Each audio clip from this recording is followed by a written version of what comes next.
matter what life throws at you, you know that you can carry on. Y'all have a blessed day.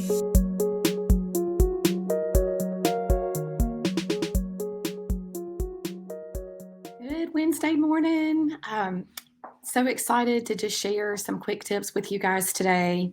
The last couple of weeks have been a whirlwind, lots of growth, um, just a lot happening spiritually, physically, financially.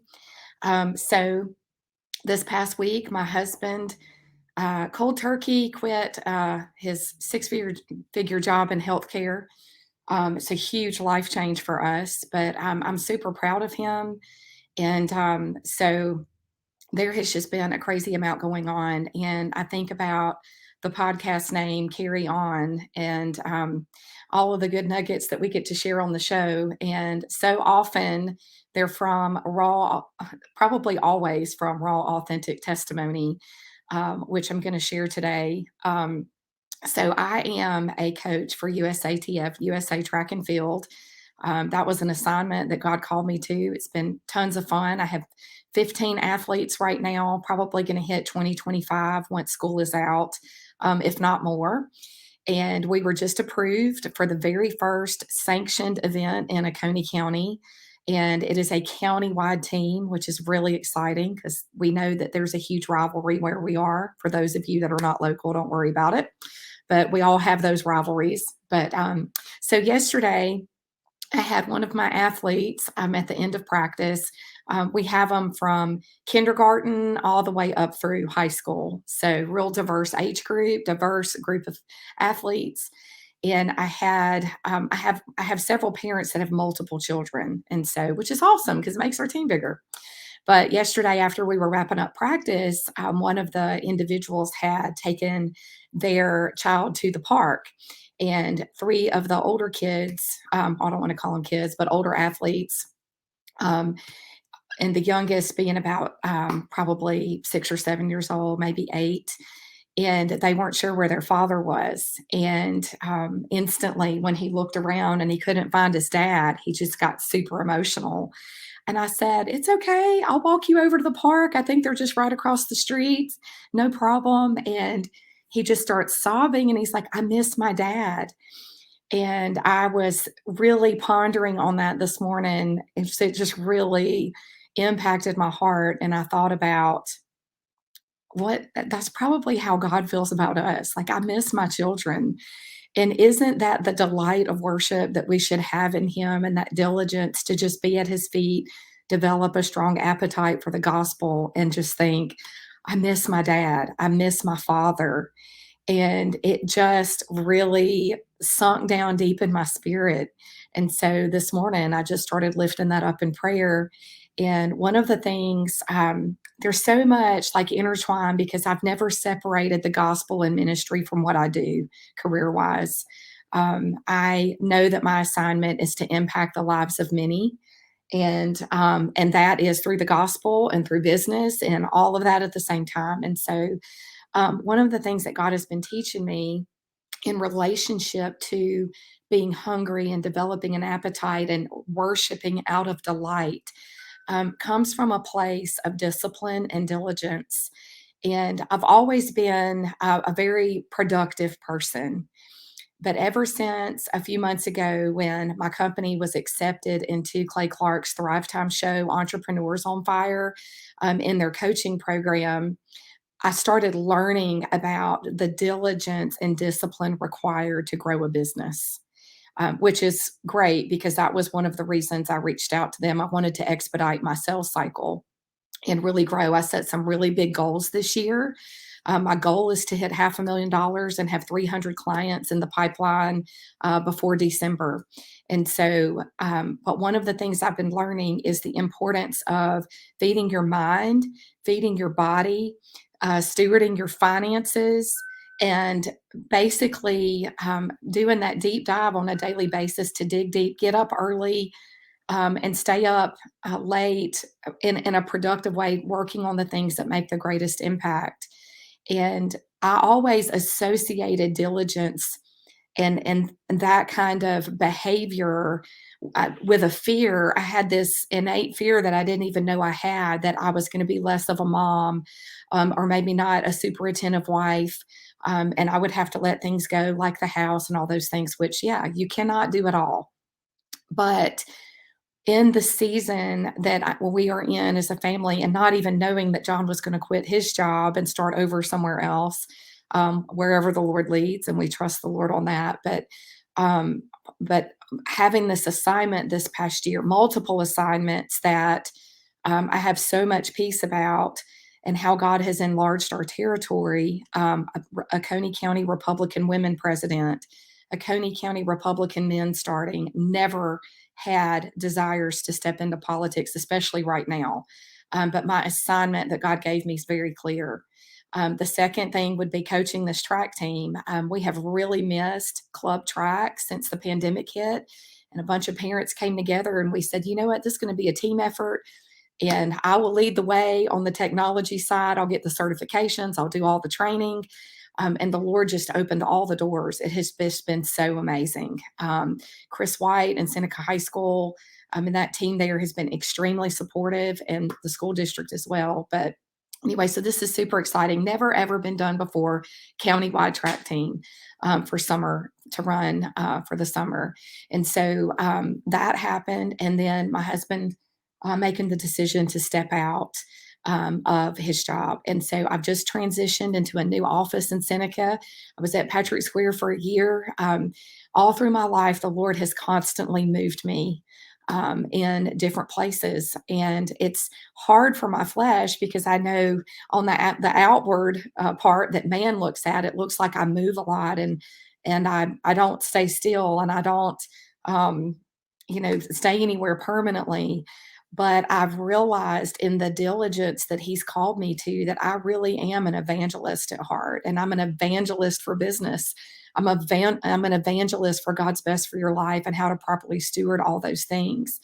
And so one of the things that the Lord's been teaching me are the three things that are not optional with um, growth, whether you want to grow spiritually, physically, financially, psychologically, emotionally. You have to do these three things. The first one is you have to have a daily schedule. And I never ever thought, John and I have talked for years. I think I've known him now 20 years. And we've been married. We're going to hit the big 15 this year, 15 years of marriage. Woohoo. But one thing I always said, I hate routines. I felt like I grew up in a very structured, rigid household with not a lot of flexibility, and felt very restrained a lot. And so I've always just been like, ooh, I don't want a routine. I don't want to do the same thing every day. But one of the things I've learned in this new system that Clay has taught me is the importance of a daily schedule. And it can be as simple as, what is my one goal today? What's a grand slam goal for me today? And then mapping that out over the week and making sure I stay committed to my podcast content, sharing the gospel, reading the word, time at Jesus's feet, because that's what makes me a great wife and a great mom and a great business owner. So that first thing is a daily schedule. So I've got that down pat. I'm about 60 days in, and I carve out about an hour a day. And sometimes it's 30 minutes in the morning and 30 minutes before I go home, um, to work on that, and to focus on that. The second thing that is not optional are feeding your spirit. And so when you are working towards growth, you need to be feeding your mind with the right things. And we are not, unfortunately, living in a culture and atmosphere right now that are naturally feeding positive, good news to our spirit. And so I have developed discipline to read and listen to podcasts. And I cannot tell you how beneficial it has been, because I've never really enjoyed those things. I really only like to read my Bible. I just love the gospel. I love to be in the Word, but I don't like to read books. But I took on the E Myth for business entrepreneurs. I read Clay Clark's Boom book.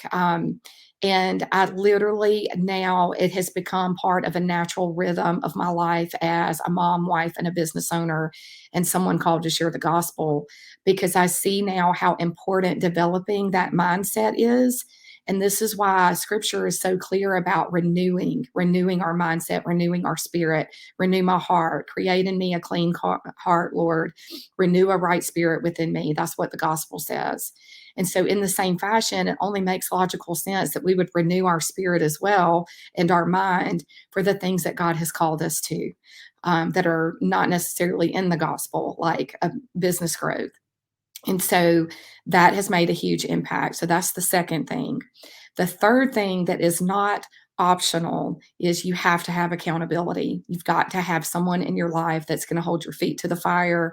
It was a game changer for me when I reached out to Myra Ketterman years ago. I started coaching with her and I just wanted to hit six figures. That was my goal. It took me 3 years to do it.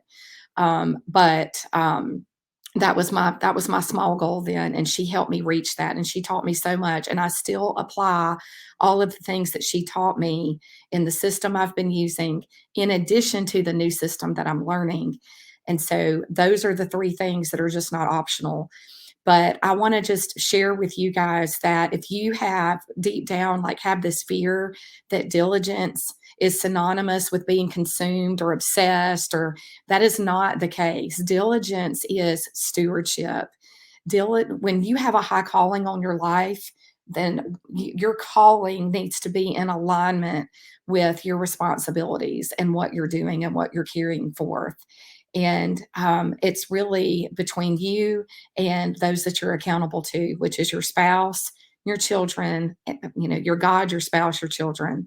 And then if you don't have a spouse, then that's between the people that make you accountable in your life and the Lord. And if you don't have those, you definitely need to have a system for accountability.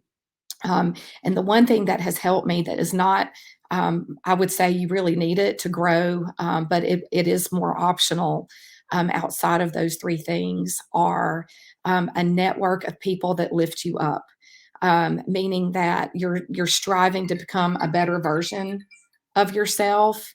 And that is so important, that you're around people that you want to be like, and not people that will drag you down. I had a spiritual mom tell me one time, all the time, she's like, Keri, gravity is always stronger. And so the Lord has just been really purifying my circle, for several years now. And I'm reaching for big time wealthy CEOs. I want to be profitable, and that is not sinful.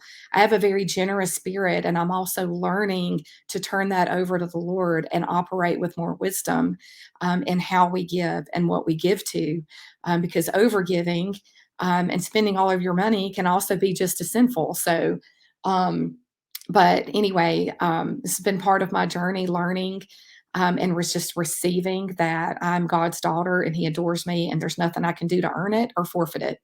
But He has put a call on my life to stand in the gap as a Republican woman. And really, it's a kingdom woman. Whatever God calls me to, I'm going to stand up for the kingdom and for the gospel. Right now, He does that through Oconee County Republican women. I don't know what the next steps are for me, in terms of that realm or what the Lord is going to do. But I'm super thankful. I've been able to develop some amazing relationships statewide. One of those is with Kizzy Gibson, who is running for superintendent of education. She is anointed. She's a PhD. She's been in the classroom for 30 years. She has children. I think they're 14 and 16.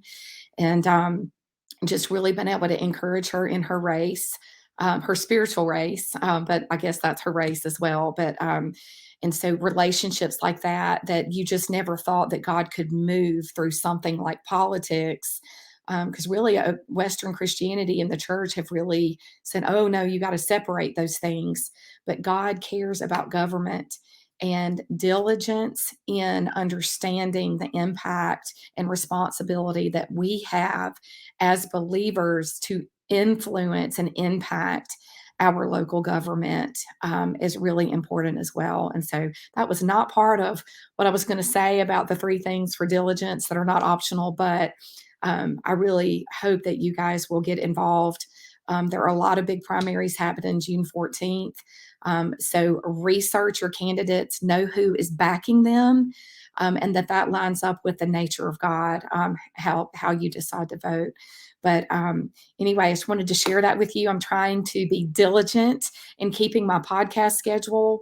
We release a podcast every Tuesday, so please click and subscribe to Keri on our YouTube channel and also on Spotify, and reach out privately if you need prayer. You can reach me at 864-933-6733. I would love to pray for you, love to help you in your business if you need business advice. Whatever it may be, don't ignore it if you have that feeling that you need to reach out. I've had some really amazing connections and conversations this week. So stay tuned, and remember, no matter what life throws at you, there are people who love you, and you can carry on no matter what. Have an awesome day. Thank you for listening to this episode for Keri On. Join us at KeriOn, KeriOn.TV for a full list of episodes and to follow us on social media.